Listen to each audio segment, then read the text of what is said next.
Well, you expect your health insurance to make healthcare more affordable, right? That's the whole point.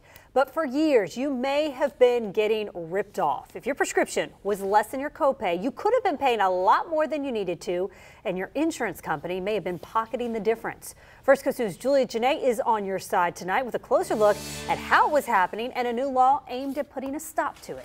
That's right, Heather. This law that took effect just yesterday now will allow you to be able to hear from your pharmacist on whether what you are paying for is cheaper than your copay.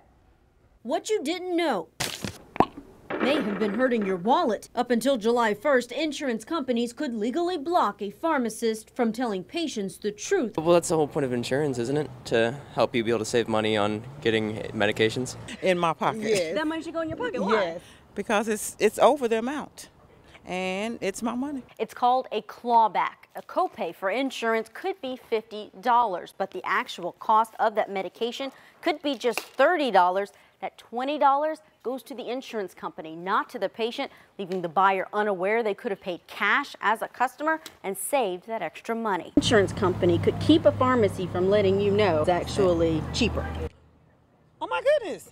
No, that's not right. Not at all. State Senator Robert Bradley of Orange Park is on the Banking and Insurance Committee that introduced the bill to stop the practice. The Prescription Drug Pricing Transparency Law passed in March and went into effect on Sunday, lifting gag clauses that kept people from knowing whether using insurance is their most frugal option. I'm all for transparency. So any kind of transparency that you can give me, the more the better. Oh, I would definitely appreciate knowing up front, definitely.